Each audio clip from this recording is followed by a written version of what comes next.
श्री स्वामी समर्थ. मैत्रिणींनो, सूर्यनारायण व्रत कसे करावे, पौष महिना विशेष व्रत व सेवा कशी करावी, उपवास कधी व कसा सोडवावा, सोपी पूजा मांडणी व मंत्र व नियम. मैत्रिणींनो, बघता बघता मार्गशीर्ष महिना संपला आहे. आज अमावस्या आहे.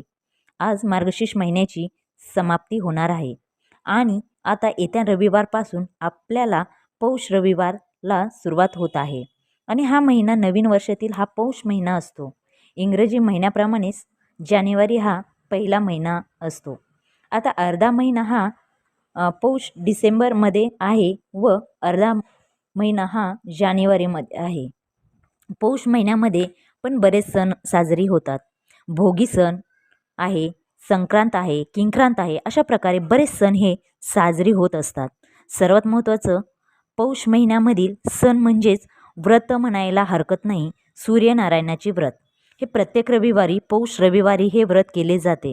खरंच प्रत्येक रविवारी सूर्यनारायणाची पूजा व व्रत केल्याने आपल्याला आपल्या आयुष्यात बऱ्याच गोष्टींचे बदल घडतात.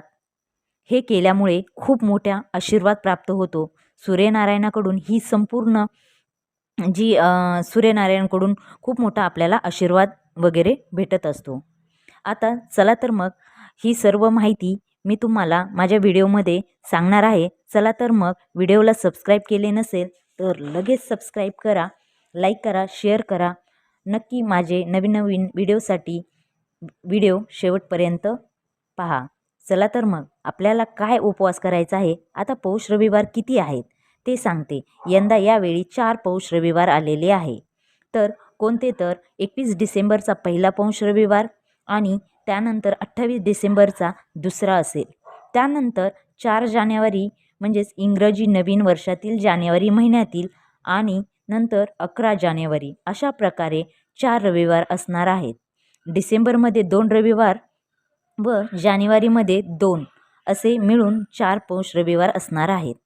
आपल्याला 4 रविवार झाले की उद्यापन करायचे आहे, कारण 18 जानेवारीला अमावस्या आहे. त्यामुळे तुम्हाला 11 जानेवारीलाच उद्यापन करायचे आहे. आता सूर्यनारायणाचे व्रत केल्याने काय फळ प्राप्त होते.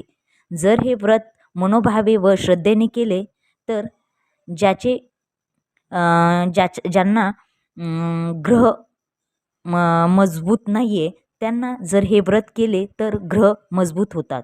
सूर्यनारायणाची जर कृपा झाली तर आपले आयुष्य उज्ज्वल होते. हे व्रत मनोभावे केले तर अखंड सौभाग्य प्राप्त होते. आपल्याला ज्या इच्छा आहेत त्यासुद्धा पूर्ण होतात व समृद्धी, सुख, शांती